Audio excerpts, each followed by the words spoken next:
Now, let's dive into today's story. Chapter 1. The Breaking Point. The crack of bone echoed through the garage like a gunshot. Derek Morrison looked up from his workbench where he'd been cleaning his hunting rifle, the sound freezing his blood. Tyler's scream followed immediately after, a sound no father ever wants to hear. Derek had built his life on discipline and order. 20 years in the Marines had taught him that preparation prevented catastrophe, that vigilance kept his family safe. But he hadn't prepared for this. He burst through the door connecting the garage to their suburban home in time to see his 12-year-old son writhing on the living room floor, clutching his side. Blood seeped through Tyler's white karate gi, staining the fabric crimson. Above him stood Claire, Derek's wife of 15 years, her face pale and trembling. What the hell happened? Derek's voice cut through Tyler's sobs as he dropped to his knees beside his son. It was an accident, Claire stammered, backing away. We were practicing the new kata Todd taught me, and Tyler wanted to try it. The move went wrong, and my elbow. Dad, it hurts so much, Tyler gasped, tears streaming down his face. Derek's trained eyes assessed the damage immediately. The way Tyler held his side, the difficulty breathing, definitely a broken rib, possibly puncturing something internal given the blood. Derek reached for his phone to call 911, but Claire's hand shot out to stop him. Derek, wait. Maybe we should just drive him to the hospital ourselves. It's probably not that serious. Not that serious? Derek's gray eyes turned cold. Our son has a broken rib, and he's bleeding internally. I'm calling the paramedics. As he dialed, the front door burst open. Linda and Robert Hoffman, Claire's parents, rushed in with the frantic energy of people who'd been summoned urgently. Derek paused, confused. How had they known to come? Oh my God, what happened? Linda gasped. But Derek noticed she looked at Claire first, not Tyler. Before Derek could answer, Linda lunged forward and snatched the phone from his hand. It's just a rib, Derek. You'll ruin her future if you make a big deal out of this. Give me back my phone. Derek's voice carried the lethal calm that had once made enemy combatants surrender without a fight. Robert stepped between them, his chest puffed out with false bravado. Stop being such a drama queen, Derek. Boys get hurt. It builds character. Derek stared at the three adults surrounding his bleeding son, and something crystallized in his mind. This wasn't panic or poor judgment. This was coordination. Claire had called her parents before he'd even made it inside. They'd had time to drive across town and arrive within minutes of the incident. A drama queen? Derek repeated slowly, his voice deadly quiet. He looked at Tyler, still gasping on the floor, then at Claire, who couldn't meet his eyes. My son is bleeding, possibly dying, and I'm being dramatic? Linda clutched the phone to her chest. Claire's been working so hard on her karate. If there's a police report, if this gets out, it could affect her instructor certification. The pieces clicked into place like a weapon being assembled. Claire had been taking private lessons with Todd Brennan for 8 months, staying late at his dojo 3 nights a week. She'd been obsessed with earning her black belt, talking constantly about Todd's revolutionary teaching methods. Derek had supported her, even encouraged the hobby, thinking it was good for her self-esteem. But instructor certification? That was news to him. Give me my phone, Linda. Derek stood slowly, his 6'3" frame unfolding with predatory grace. Now, something in his tone made Linda step back, but Robert moved forward, trying to be intimidating. Listen here, Morrison. Claire made an honest mistake. Don't destroy her dreams over some childish accident. Derek looked at his son, writhing in pain while the 3 adults argued about protecting Claire's future. In that moment, 20 years of military training, of life-or-death situations, of loyalty and brotherhood, crystallized into a single, burning truth. His own family was treating him like the enemy. He moved faster than any of them expected. One moment Robert was standing between Derek and the phone. The next he was on the ground. Derek's hand clamped around Linda's wrist as he retrieved his phone. Derek, Claire shrieked. You can't just attack my father. Watch me, Derek replied, dialing 911 again. When the operator answered, he spoke with military precision. I need an ambulance at 1247 Maple Street. 12-year-old male, suspected broken rib with internal bleeding. Parents attempting to prevent medical care. The last part made all 3 of them freeze. As they waited for the paramedics, Derek knelt beside Tyler, applying pressure to slow the bleeding while his mind worked with the cold efficiency that had kept him alive in 3 combat tours. Claire sat in the corner, no longer trying to minimize Tyler's injuries now that official help was coming. Linda and Robert whispered urgently to each other, shooting worried glances at Derek. Tyler was stable by the time the ambulance arrived, but Derek had already made his decision. He rode with his son to the hospital, while Claire followed in her car with her parents. In the sterile brightness of the ambulance, holding Tyler's hand as the paramedic worked, Derek Morrison began planning the most important mission of his life. They had no idea what he would do next, but they would learn that betraying Derek Morrison was the last mistake they'd ever make. Chapter 2: Shadows and Secrets. 3 days later, Tyler was home with his ribs bandaged and strict orders to rest. The injury had been serious, a hairline fracture that had nicked his lung, but he'd recover fully. Derek had taken leave from his job as a security consultant to care for his son, a decision that gave him time to conduct his own investigation. Claire had been unusually attentive since the hospital visit, bringing Tyler homemade soup and hovering with guilty concern. But Derek noticed she still left for her karate lessons every Tuesday and Thursday evening, claiming Todd wanted to help her work through the trauma of accidentally hurting Tyler. Derek had built his security consulting business on one fundamental principle: trust, but verify. He'd helped corporations uncover industrial espionage, assisted law enforcement with surveillance operations, and consulted on matters requiring discretion and thoroughness. Now he would use those same skills on his own family. He started with Claire's phone records, which were surprisingly easy to access since they shared a family plan. The patterns that emerged made his jaw clench. Daily texts and calls with Todd Brennan stretching back 7 months. Late-night conversations that lasted hours. Deleted message threads that his military contacts could recover with the right equipment. But it was Claire's credit card statements that told the real story. Hotel charges on days she'd claimed to be at her sister's house. Expensive lingerie purchases from stores she'd never shopped at before. A $300 dinner at Romano's, the same restaurant where Derek had proposed to her 15 years ago. Derek's investigation methods were thorough and patient. He installed discreet tracking software on Claire's phone and car. He visited Todd's dojo under the pretense of considering adult martial arts classes, studying the layout, and observing the man who was destroying his family. Todd Brennan was everything Derek despised. Handsome in an artificial way, with perfectly styled hair and a practiced smile that he used like a weapon. At 35, he was 2 years younger than Derek, but carried himself with the arrogance of someone who'd never faced real consequences. Derek watched him teach an evening class, noting how Todd's hands lingered too long when correcting female students' forms, how his eyes followed certain women with predatory interest. "You thinking about joining us?" Todd approached Derek after class, his smile wide and confident. "Your wife speaks about you all the time. Says you could use some stress relief." "My wife talks about me?" Derek's expression remained neutral, but his mind cataloged every micro-expression crossing Todd's face. "Oh, absolutely. Claire's one of my most dedicated students. Very flexible." Todd's emphasis on the last word was deliberate, his eyes gleaming with the satisfaction of a man enjoying a private joke. Derek smiled back, the expression cold enough to freeze blood. "I bet she is." That night, Derek began digging deeper into Todd's background. Military records databases, court filings, social media archives. Derek had contacts everywhere, favors he could call in from 2 decades of service and 5 years of private consulting. What he discovered exceeded his worst expectations. Todd Brennan had a pattern. For different cities over the past 10 years, for different martial arts studios, and a trail of broken marriages left in his wake. He specialized in targeting lonely housewives, offering them attention and validation their husbands supposedly couldn't provide.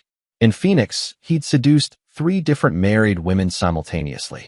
In Denver, he'd convinced a prominent businessman's wife to leave her family for him, then disappeared with her jewelry and savings after 6 months. But it was the Milwaukee incident that made Derek's blood run cold. A jealous husband had confronted Todd at his dojo. The man had ended up hospitalized with severe head trauma after Todd claimed self-defense. No charges were filed, but the husband never fully recovered, spending the rest of his shortened life in assisted care. Derek sat in his home office at 2 a.m., staring at police reports and medical records spread across his desk. Tyler was asleep upstairs, recovering from injuries that could have been much worse. Claire was asleep beside Tyler's bed, where she'd been spending her nights since the accident, claiming she wanted to make sure he was okay. She was lying about that too. Derek's phone buzzed with a text message. "Can't wait for tomorrow night. Or misses you already. T." Claire had left her phone downstairs while charging, another small mistake in what Derek now realized was months of careful deception. He screenshotted the message, adding it to his growing file of evidence. But Derek Morrison wasn't just gathering evidence for a divorce. He was building a case for war. He thought about Tyler, lying in that hospital bed while Claire's parents worried more about her future than their grandson's life. He thought about Todd's smug smile and the trail of destroyed families in his wake. He thought about Claire, who'd promised to love and honor him through better and worse, who'd looked him in the eye for months while building a life with another man. Derek had faced enemy combatants who'd shown more honor than his own wife. By dawn, he'd made his decision. This wouldn't be a divorce, it would be total war. He would destroy them all, methodically and completely, leaving nothing but ruins in his wake. Todd would learn what happened to predators who targeted the wrong family. Claire would discover that betraying a Marine carried consequences she couldn't imagine. And her parents would understand that enabling the destruction of his family made them legitimate targets. Derek Morrison had never lost a battle. He wasn't about to start now. Chapter 3: The Gathering Storm. Derek spent the next week building his arsenal.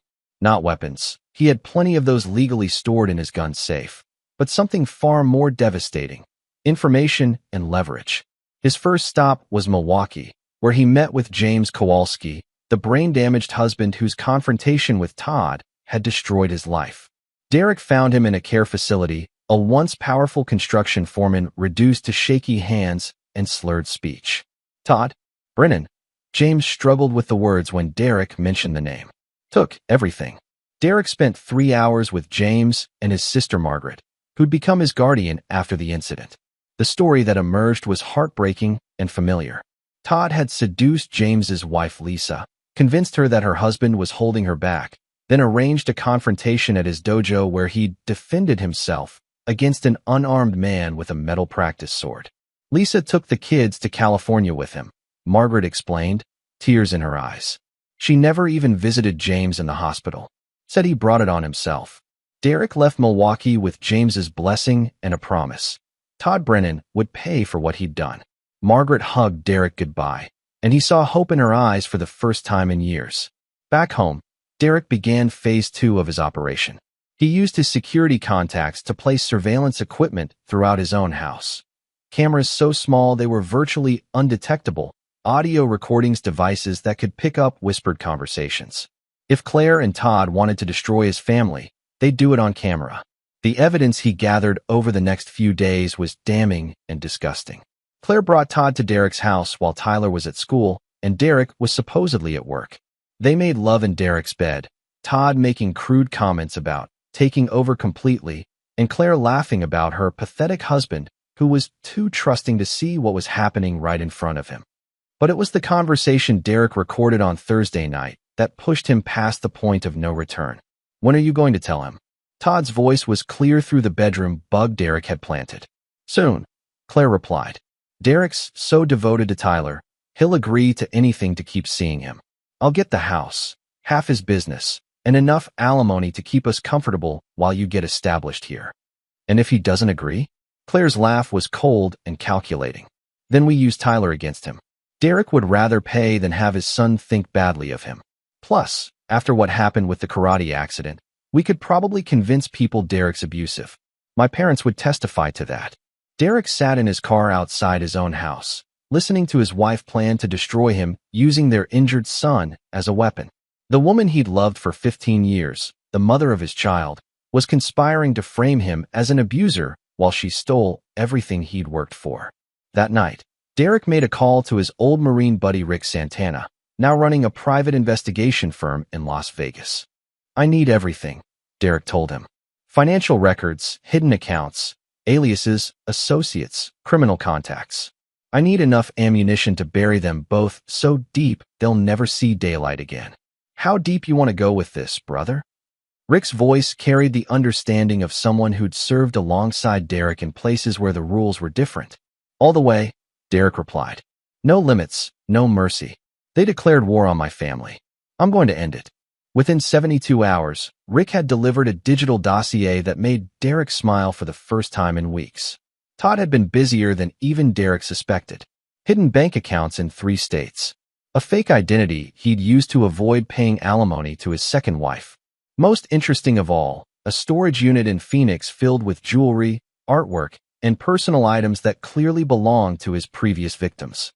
But the real prize was Todd's current plan. Rick's contacts had discovered that Todd and Claire intended to disappear together once the divorce was finalized. Todd had already leased an apartment in Portland under an assumed name, paid for with cash he'd stolen from previous marks. Derek studied the evidence like a general planning a siege. Todd thought he was smart, but Derek had fought genuine enemies, not suburban housewives and trusting husbands. Claire believed her parents would protect her, but Derek's contacts extended far beyond anything her family could imagine. The final piece fell into place when Tyler, still recovering from his injuries, asked Derek a question that broke his heart. Dad, why does Mom keep whispering on the phone? And why does she smell like different cologne when she comes home from karate? Derek looked at his son, innocent, hurting, used as a prop in his mother's deception, and felt something cold and final settle in his chest. Tyler deserved better than a mother who would sacrifice him for her own selfish desires. He deserved a father who would protect him from predators and liars. Sometimes adults make bad choices, buddy, Derek said carefully. But I promise you'll always be safe with me. That evening, Derek called a meeting with 3 of his most trusted associates. Rick from Vegas, his former squad leader Danny Torres who now worked corporate security in Chicago, and Maria Santos, a family law attorney who specialized in high-conflict divorces involving military personnel. They met at Derek's office after hours, the conference room lit only by the glow of laptops and the city lights beyond the windows. Gentlemen, lady, Derek began, his voice carrying the authority that had once commanded Marines in combat. We're going to war. The targets are Todd Brennan and my wife Claire. The objective is total destruction, financial, social, legal, and personal. They've used my son as a weapon against me. They've plotted to steal everything I've built. They've brought a predator into my home and put my family at risk. Maria spread legal documents across the table. I've already filed preliminary paperwork. We'll get emergency custody based on the evidence of Claire's affair and her willingness to endanger Tyler. The recordings will destroy any claims of your being abusive. Danny pulled up surveillance photos on his laptop. Todd's got 3 other married women he's working right now. We leak the right information to the right husbands, and his whole operation collapses. Rick slid a USB drive across the table. Everything Todd's stolen over the past 5 years. FBI's been looking for some of these items. We give them this, and he's looking at federal charges. Derek picked up the USB drive, weighing it in his hand. Such a small thing to destroy a man's life. But Todd had destroyed other lives, and Claire had chosen to help him. Phase 1 begins tomorrow, Derek announced. By the time I'm finished, Todd will be in federal prison. Claire will have nothing, and everyone who helped them will understand the consequences of betraying my family. He looked around the table at his allies, people who understood loyalty, honor, and the price of betrayal. They have no idea what they've started, Derek said. But they're about to learn that some wars you can't win. Chapter 4, The First Strike. Derek's war began at dawn on a Tuesday, precisely as Claire left for what she'd told Tyler was a special training session with Todd. Derek knew better. They were planning to spend the day at a hotel, finalizing their plans to destroy his life. Instead, they walked into Derek's trap.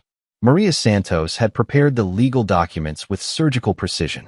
Emergency custody motion, restraining order against Todd, and a civil suit alleging alienation of affection and emotional distress.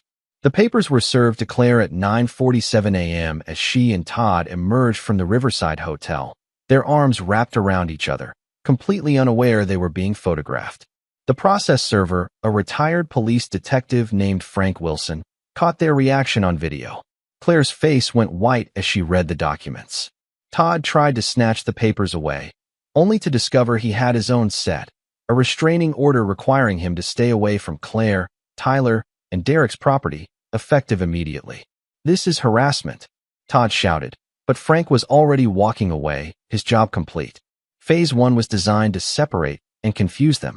With the restraining order in place, Todd couldn't contact Claire directly or visit her at Derek's house. Claire couldn't take Tyler anywhere without Derek's permission, and she couldn't leave the state without court approval. But Derek's real masterstroke was the timing. As Claire and Todd tried to process the legal ambush, Rick Santana was in Phoenix, meeting with FBI agent Rebecca Chun about a storage unit full of stolen property. "We've been tracking these items for 3 years," Agent Chun explained as they opened Todd's storage unit.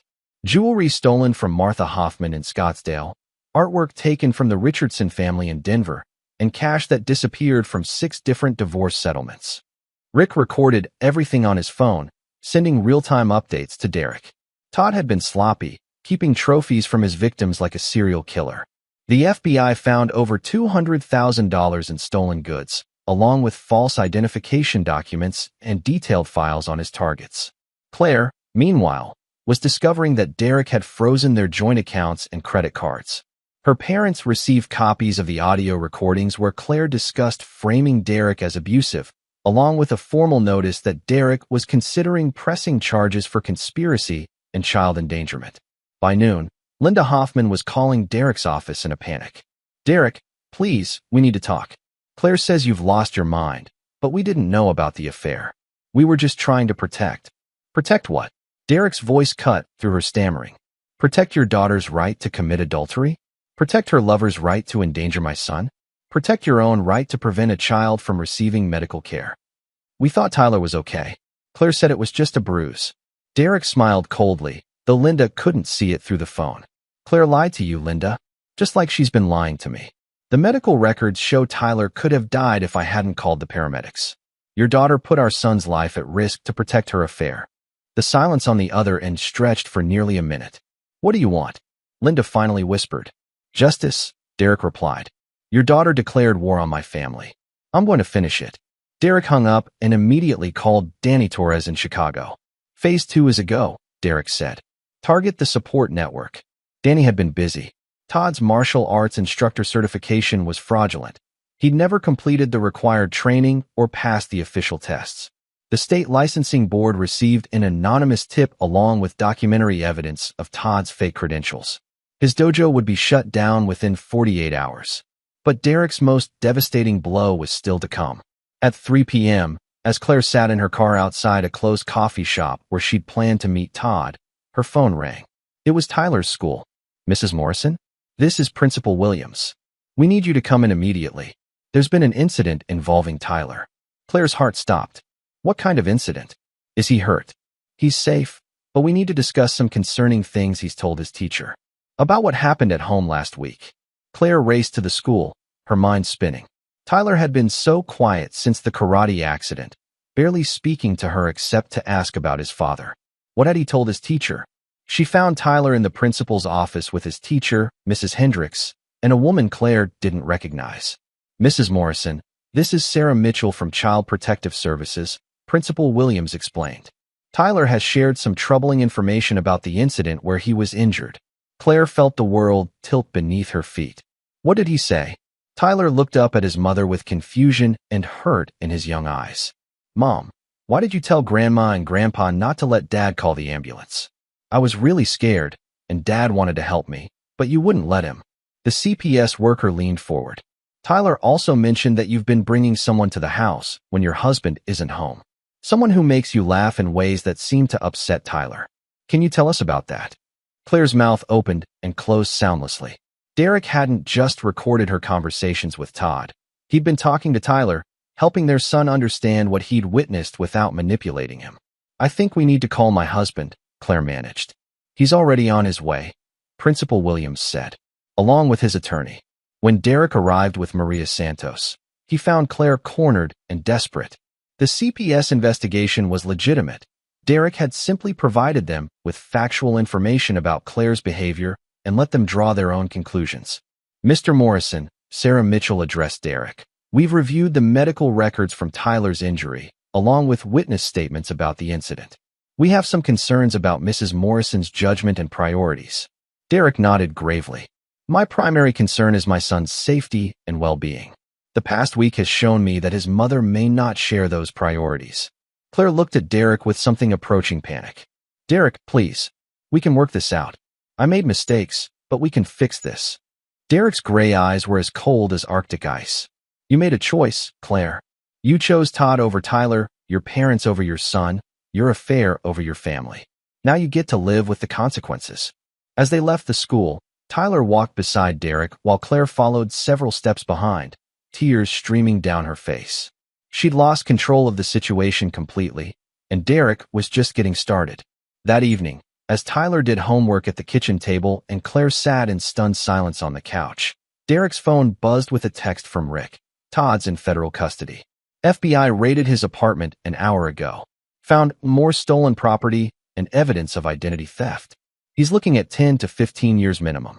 Derek glanced at Claire, who was staring blankly at the wall, probably wondering how her perfect plan had collapsed so completely in a single day. She had no idea this was only the beginning. Chapter 5. Tightening the Noose. By Friday morning, Claire's world had completely imploded. Todd was in federal custody. Her parents weren't taking her calls, and she'd received notice that Derek's attorney was seeking full custody of Tyler based on her pattern of dangerous and irresponsible behavior. But Derek wasn't satisfied with Claire's suffering. He wanted complete victory. The beauty of Derek's plan was its legitimacy. He hadn't framed Claire or Todd for anything they hadn't actually done. He'd simply ensured that their crimes and betrayals came to light in the most devastating way possible. Todd's federal charges were real. The FBI had been investigating the theft ring for years. They just needed someone to point them in the right direction. Claire's neglect of Tyler during the karate incident was documented fact. Her affair was proven with audio and video evidence. Derek had simply weaponized the truth. Friday afternoon brought a new development. Rick called from Las Vegas with an update that made Derek smile grimly. Todd's trying to cut a deal, Rick reported. He's offering to testify against Claire, claiming she was the one who planned the whole scheme to defraud you in the divorce. Derek wasn't surprised. Men like Todd were cowards at heart, predators who turned on their accomplices the moment they faced real consequences. Let him talk, Derek said. Claire's about to learn what loyalty means to a career criminal. That evening, Derek cooked dinner for Tyler while Claire sat at the kitchen table, staring at legal documents she couldn't afford to fight. Her parents had finally returned her calls, but only to tell her they'd consulted their own attorney and could no longer support her if it meant facing criminal charges themselves. Dad, Tyler said quietly as Derek helped him with his math homework. Is Mom going to jail? Derek looked at his son, still bandaged from injuries that could have been fatal if not for Derek's quick action, and felt his resolve harden even further. Your mom made some very bad choices, buddy. Sometimes adults have to face consequences for those choices, just like kids do. Tyler nodded solemnly. At 12, he was old enough to understand that his world had changed permanently. Derek was determined to make sure the boy emerged from this stronger, not broken. Saturday brought the news Derek had been waiting for. Danny Torres called from Chicago with information that would deliver the killing blow. You're not going to believe this, Danny said, his voice tight with anger. Todd didn't just steal from his victims. He's been running identity theft schemes, using the personal information from women he seduced to open credit accounts and take out loans. Claire's name is on 7 different applications for credit cards and personal loans totaling over $90,000. Derek felt a cold satisfaction settle in his chest. She knew. Text messages suggest she did. Todd would send her photos of approval letters, and she'd respond with heart emojis and messages about building their future together. She's not just an adulteress, Derek. She's an accomplice to federal fraud.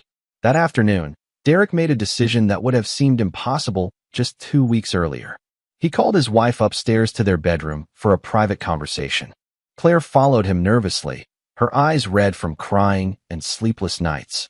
She'd lost 15 pounds since Tuesday, the stress aging her face in ways that made Derek remember how young and beautiful she'd been when they met. Sit down, Derek said, gesturing to the bed where she'd betrayed him with Todd. Claire perched on the edge like a bird ready to flee. Derek, I know you're angry, but I'm not angry, Derek interrupted, his voice calm and conversational. Anger is what you feel when someone cuts you off in traffic or takes your parking space.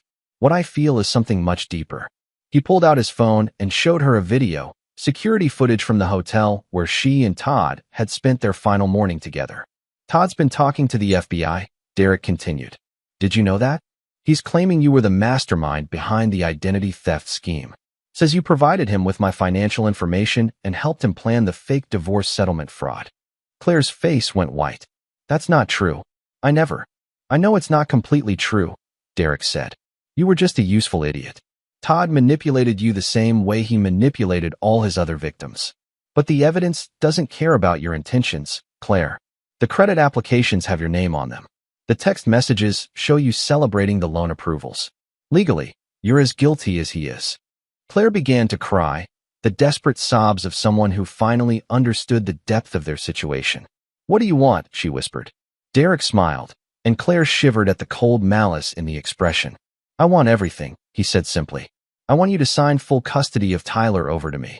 I want you to relinquish any claim to our house, my business, our investments, and my retirement accounts. I want you to confess to your affair and fraud in writing, admitting that you endangered our son's life to protect your criminal conspiracy. Derek, that's everything. You'd leave me with nothing. You left me with nothing when you brought that predator into our home, Derek replied. You left Tyler with nothing when you chose your affair over his safety. You left our marriage with nothing when you decided Todd was more important than the vows you made to me. Claire looked around the bedroom, their bedroom, where she'd built a life with Derek over 15 years, where Tyler had crawled into their bed during thunderstorms, where she'd planned to betray it all for a man who was now throwing her to the wolves to save himself. If I don't sign, then you go to federal prison as Todd's accomplice. Tyler grows up knowing his mother chose a criminal over her own family.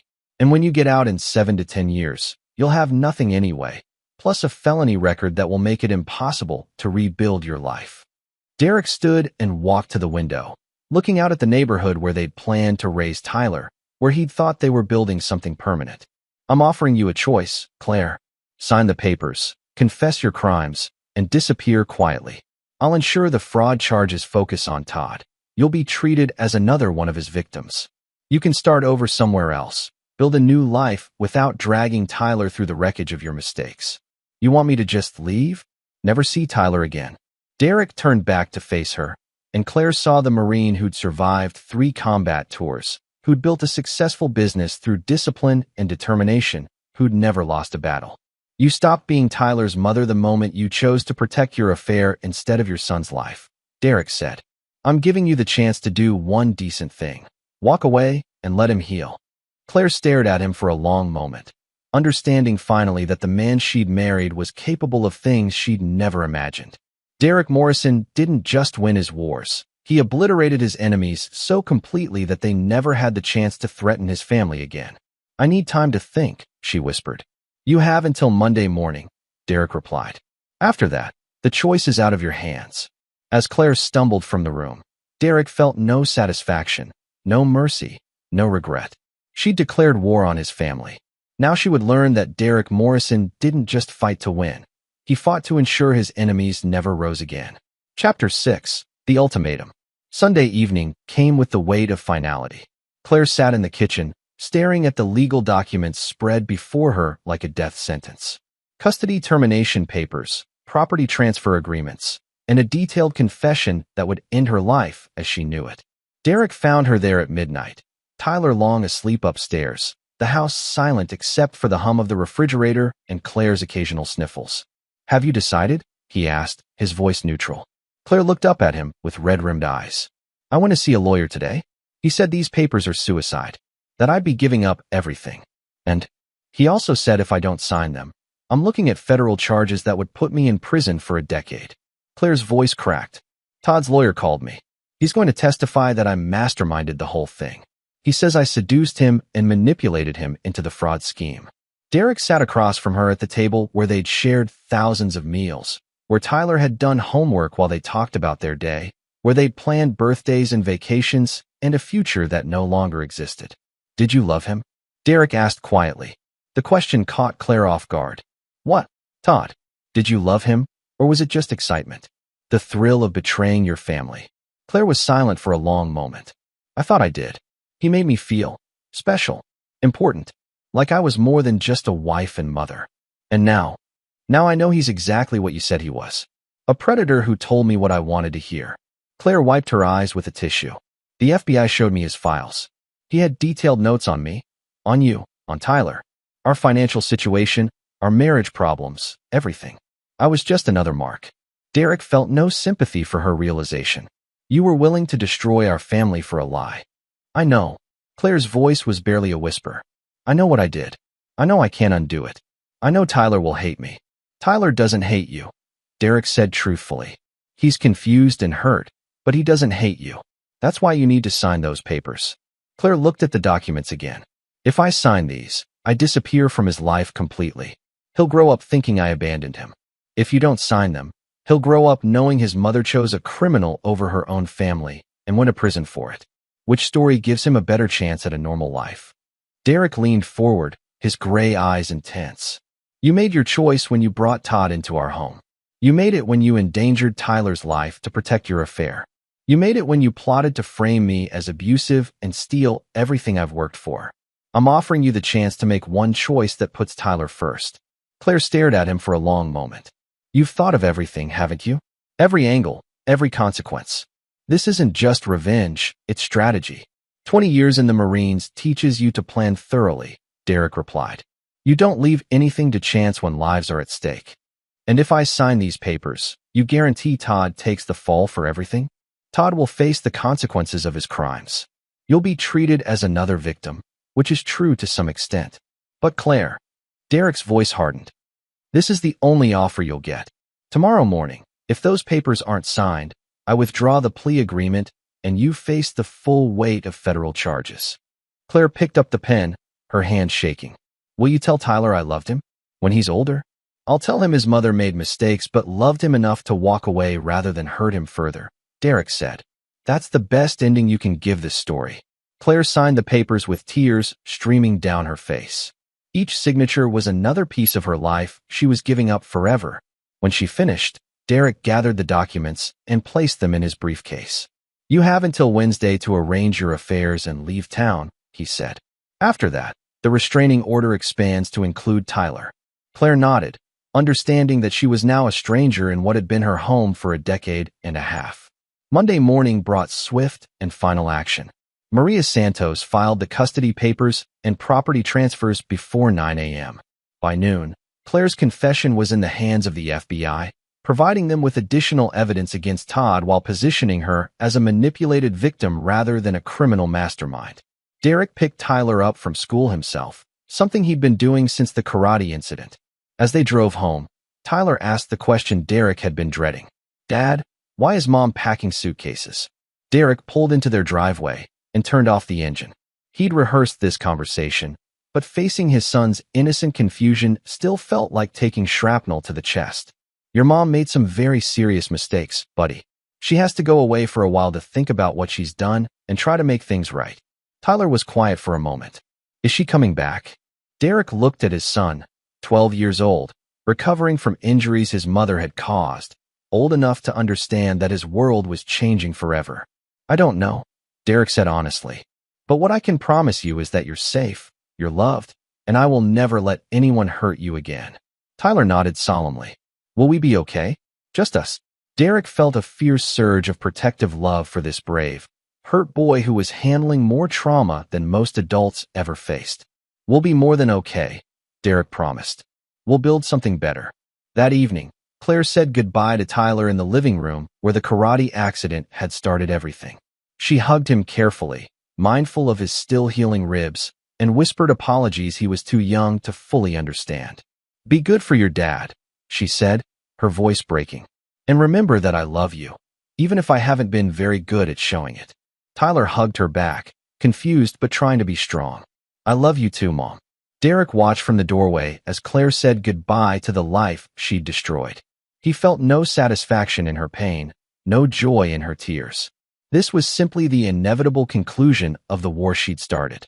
At dawn on Wednesday, Claire Morrison left town in a rental car, carrying 2 suitcases and the weight of losing everything that had ever mattered to her. Derek watched from Tyler's bedroom window as she drove away, his son still sleeping beside him. Todd Brennan was sentenced to 12 years in federal prison 2 months later. His martial arts empire was revealed to be a fraud, his victims numbering in the dozens, his crimes spanning multiple states and years. He would spend the rest of his 40s behind bars, a broken man who'd finally faced consequences for his predatory behavior. Claire's parents sold their house and moved to Florida, unable to face the scandal in their hometown. They'd enabled their daughter's crimes and paid the price in social ostracism and legal fees. Derek Morrison kept his family safe, his business intact, and his son's future secure. He'd won the war completely, utterly, and permanently. In the end, Claire had been right about one thing. Derek was exactly what he appeared to be. A man who protected his family with ruthless efficiency and destroyed anyone who threatened them. Some wars were worth fighting to the bitter end. Chapter 7. Phoenix Rising. 6 months after Claire's departure, Derek and Tyler had settled into a new normal that was stronger than their old life had ever been. Tyler was excelling in school, his ribs had healed completely, and father and son had developed a bond forged in shared survival and unconditional trust. But Derek's war wasn't finished yet. On a cold February morning, Derek received a call that reminded him some enemies never truly surrendered. "Mr. Morrison? This is Detective Sandra Price with the Portland Police Department. We need to speak with you about your ex-wife." Derek felt Tyler stiffen beside him at the breakfast table. His son had learned to read the signs of approaching trouble. "What about her?" Derek asked carefully. "Claire Morrison was found dead yesterday in her apartment. The circumstances are unusual. We'd like you to come to Portland for questioning." Derek's blood turned to ice, not from grief, but from tactical concern. "How did she die?" "Apparent suicide. But there are some inconsistencies we need to discuss. Can you fly out today?" Derek made arrangements for Tyler to stay with Danny Torres, who'd become a surrogate uncle since the divorce. As he packed for Portland, Derek's mind raced through possibilities. Had Claire finally broken under the weight of losing everything? Or was this something more sinister?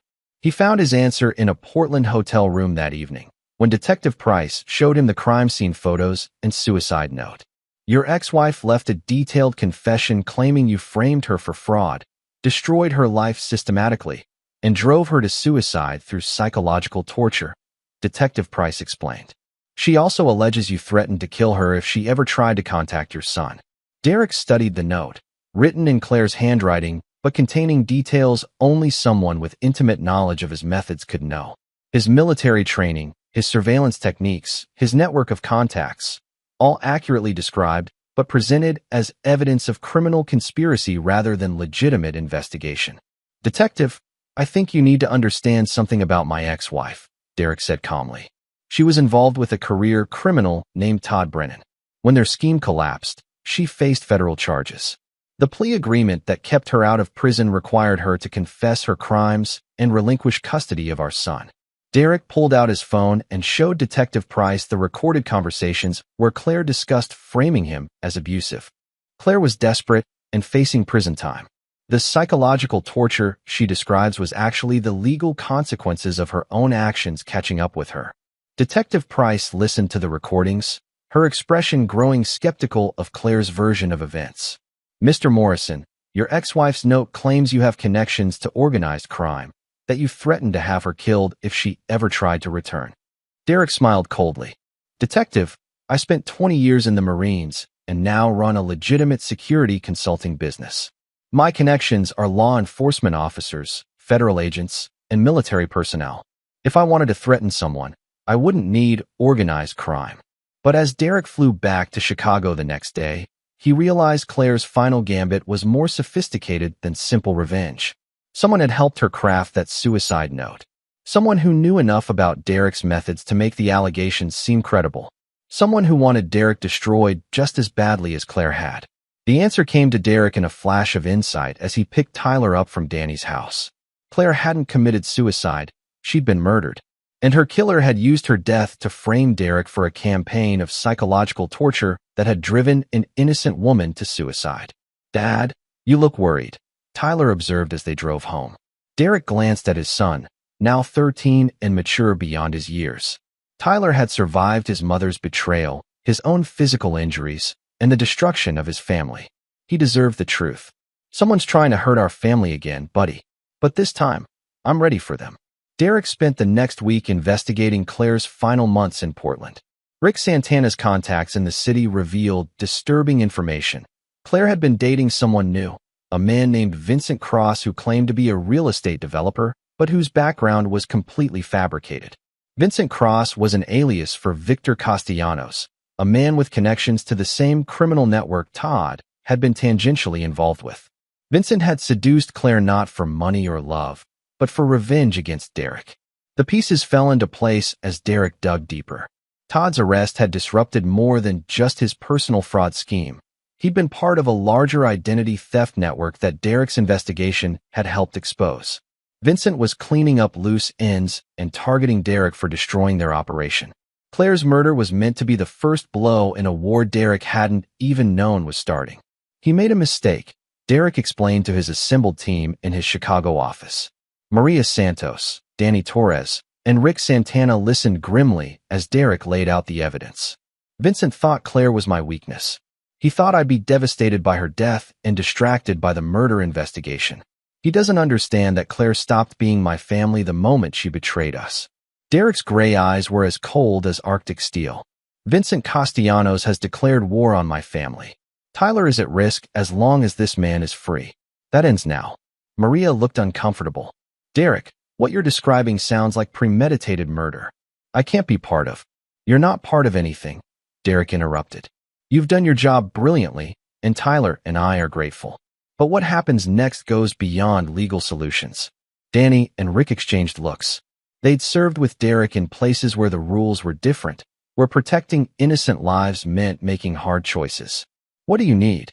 Danny asked simply. Derek smiled, and his old squad mates recognized the expression.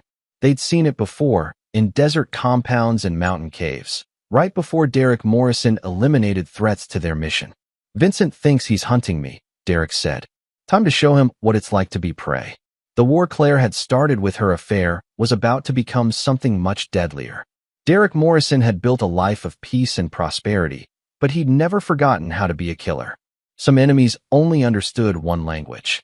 Chapter 8. Hunter becomes hunted. Vincent Castellanos had made the fatal error of underestimating his enemy. While he'd been busy staging Claire's death and crafting his frame job, Derek had been systematically dismantling Vincent's entire operation with the precision of a military campaign. Derek's first strike came at dawn on a Tuesday, when federal agents raided 3 safe houses across Portland based on intelligence Derek had provided through his law enforcement contacts.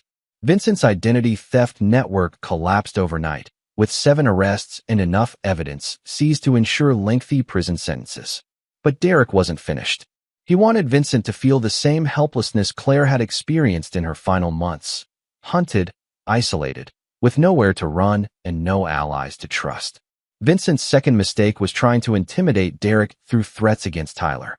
A man Derek didn't recognize had been asking questions at Tyler's school, claiming to be researching the family for a documentary about military veterans.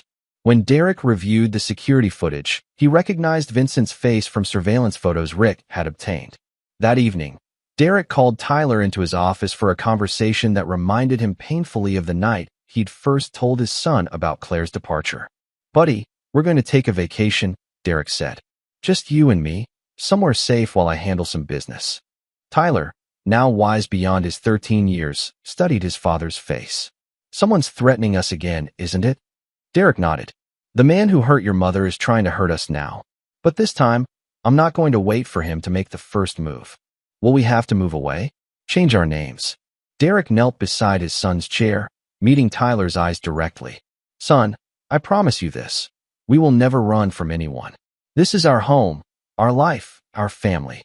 Anyone who threatens that will face the consequences, but we don't run." Tyler nodded solemnly. "What do you need me to do?" Derek felt a surge of pride at his son's courage. "Just trust me and stay close. This will be over soon." Derek sent Tyler to stay with Maria Santos and her family, where he'd be protected by both legal immunity and the security Derek had arranged. Then Derek set his trap. Using Vincent's own methods against him, Derek leaked information suggesting he was devastated by Claire's death and seeking revenge against the Portland Police Department for their investigation. He made himself appear isolated, grief-stricken, and vulnerable. Vincent took the bait completely. On Friday night, Derek sat alone in his home office, apparently reviewing legal documents and drinking heavily. The house was dark except for the office light, and Derek looked like a broken man contemplating desperate measures. Vincent entered through the basement window Derek had deliberately left unlocked, moving with the confidence of a predator approaching wounded prey. He crept through Derek's house, past family photos and Tyler's school projects, toward the light of the office where Derek waited. Derek Morrison, Vincent announced himself as he stepped into the doorway, a gun in his hand and satisfaction in his voice. Time to pay for destroying my operation. Derek looked up from his desk with red-rimmed eyes and the slack expression of a man who'd given up hope.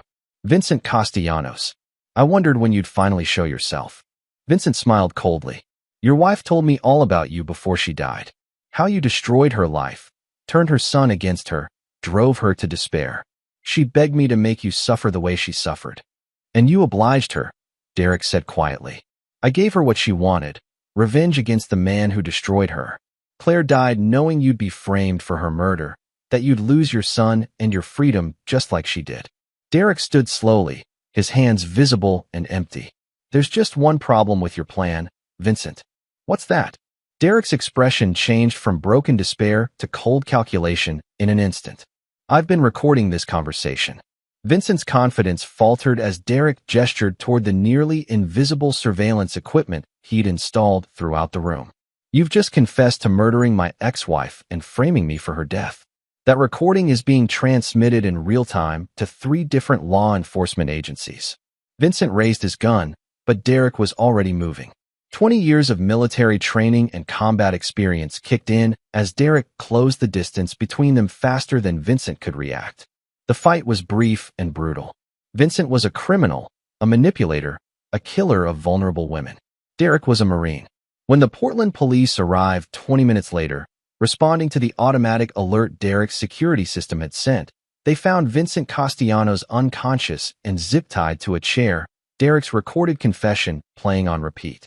Detective Price looked around the office, taking in the sophisticated surveillance setup and Derek's calm demeanor as he provided first aid to his attacker. Mr. Morrison, you set this whole thing up, didn't you? Derek nodded.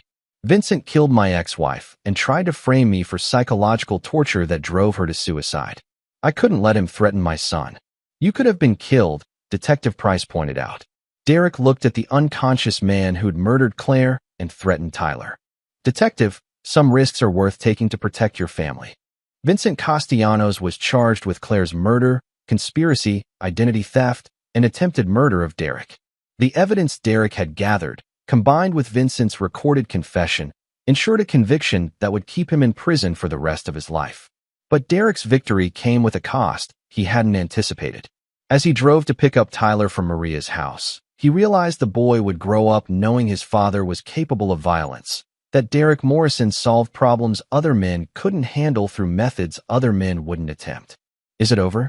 Tyler asked as they drove home. It's over, Derek confirmed. The man who hurt your mother will never threaten anyone again. Tyler was quiet for a moment. Dad, were you scared when you fought him? Derek considered lying, giving his son a sanitized version of events. But Tyler had survived too much deception already. I was terrified, Derek admitted. Not of fighting him, but of failing to protect you. That's the only thing that truly scares me, the thought of letting you down. Tyler reached over and squeezed his father's hand. You never have, Dad. And you never will. Derek Morrison had won another war, but at 13, Tyler already understood that their family was different. They were survivors, fighters, people who protected each other against enemies who showed no mercy.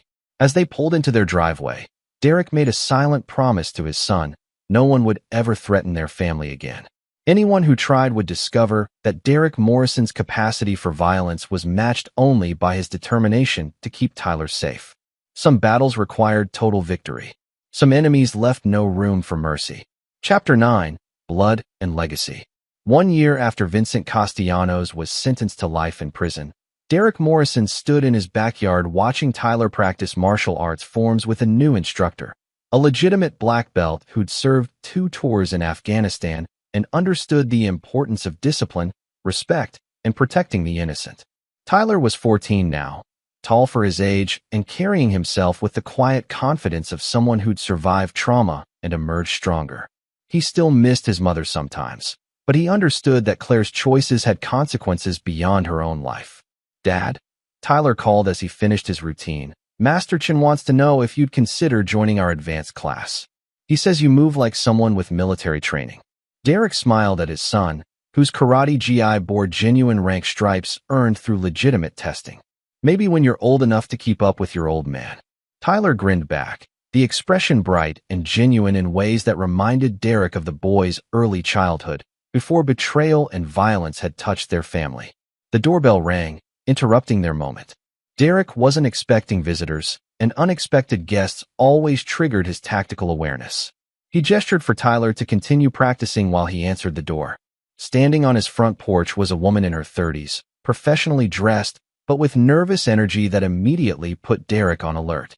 Behind her stood a man in an expensive suit who looked like he'd rather be anywhere else. Mr. Morrison? My name is Jennifer Walsh. I'm an attorney representing the Hoffman family estate. Derek's blood chilled. Linda and Robert Hoffman had died in a car accident 3 months earlier, but Derek had assumed that chapter of his life was closed. What can I do for you? Derek asked, not inviting them inside. Jennifer looked uncomfortable. I'm afraid there's been a development regarding your ex-wife's will and the settlement of her parents' estate. Claire left specific instructions about Tyler's inheritance. Derek's tactical mind immediately began processing threats. Tyler has no inheritance from his mother. She relinquished all parental rights and claims. That's correct, Jennifer agreed. But Claire's parents established a trust fund for Tyler before their deaths. The trust activates when Tyler turns 18, providing him with approximately $2.3 million for college and his future. Derek felt a cold suspicion settle in his stomach. And the trust comes with conditions. The male attorney spoke for the first time. Tyler must spend his final summer before college with Claire's sister Rebecca in California. Rebecca is now Tyler's legal guardian according to the trust documents, and she has some concerns about his upbringing. Derek stepped forward, his presence instantly intimidating. Tyler already has a legal guardian. Me, his father. Jennifer pulled out legal documents, her hands shaking slightly. Mr. Morrison, Rebecca Hoffman Walsh is challenging your custody. She claims Tyler has been subjected to psychological trauma through your militaristic and violent approach to problem solving. She has witness statements and psychiatric evaluations suggesting Tyler would benefit from a more stable environment. Derek scanned the documents, his mind racing. Rebecca had been Claire's younger sister, a psychology professor who'd always disapproved of Derek's military background. She'd been absent during Claire's affair and trial, living in California and avoiding the family scandal. Now she was making her move, using her parents' money and her academic credentials to attack Derek's fitness as a father. Tyler is happy, healthy, and thriving, Derek said coldly. Any court can verify that. Rebecca has documented evidence of Tyler's exposure to violence, threats, and criminality, the male attorney replied. The Portland incident, the federal investigations, your ex-wife's death. Tyler has witnessed more trauma in 2 years than most children experience in a lifetime. Derek understood the strategy immediately. Rebecca was using Tyler's survival of his mother's betrayal as evidence that Derek was an unfit parent. She was weaponizing Tyler's strength against him. Get off my property, Derek said quietly, but his voice carried the promise of violence. As the attorneys left, Derek realized he was facing his most dangerous enemy yet. Rebecca wasn't a career criminal like Todd or Vincent. She was a respected academic with legitimate credentials and social standing. She couldn't be destroyed through military tactics or criminal investigations. She was fighting for Tyler using the legal system, and she had the resources to make it a long, brutal battle. Tyler appeared beside Derek, having heard enough of the conversation to understand the threat. Dad, they can't take me away from you, can they? Derek looked at his son, brave, intelligent, loyal, and felt the familiar surge of protective fury that had driven him to destroy Todd, Claire, and Vincent. They can try, Derek said. But Tyler, I need you to understand something. This fight might get ugly. Rebecca is going to claim I'm a bad father, that you'd be better off without me. She'll use everything that's happened to us as weapons. Tyler's jaw set in an expression Derek recognized as his own. Dad, you saved my life when Mom broke my ribs. You protected me when she betrayed our family. You stopped the man who murdered her and tried to frame you. How does any of that make you a bad father? Derek smiled grimly. Because to people like Rebecca, surviving makes you the problem, not the solution. That evening, Derek called Maria Santos for an emergency strategy session. "This is different," Maria warned as she reviewed Rebecca's legal filings. "She's not a criminal we can expose or a fraud we can investigate. She's a tenured professor with an unblemished record and genuine concern for Tyler's welfare." "So what's our move?" Derek asked. Maria was quiet for a long moment. "We fight her in court. We document Tyler's academic success, his emotional stability, his strong relationship with you. We show that he's thriving despite the trauma, not suffering because of it. And if that's not enough," Maria met Derek's eyes, "then you have to decide how far you're willing to go to keep your son." Derek already knew the answer.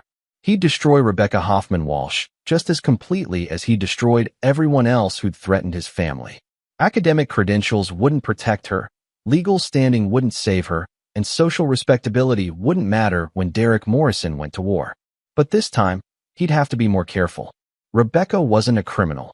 She was a misguided woman who genuinely believed she was saving Tyler from a dangerous father. Derek would prove her wrong in the most permanent way possible. "Tyler," Derek called to his son, who was doing homework at the kitchen table. "Pack a bag. We're going to California." "Are we running away?" Tyler asked. Derek's smile was cold and predatory. "No, son. We're going hunting." Rebecca Hoffman-Walsh thought she could use the legal system to steal Tyler away from his father. She was about to discover that Derek Morrison didn't lose custody battles any more than he lost wars.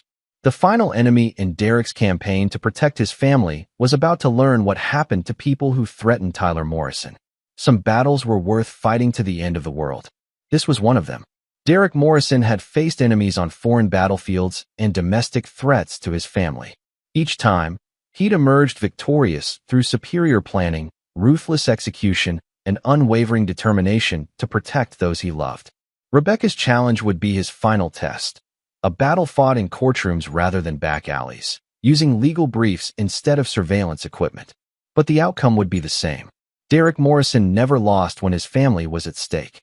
Tyler would grow up safe, free, and with the knowledge that his father was a man who kept his promises no matter the cost. In the end, that was the only legacy that mattered.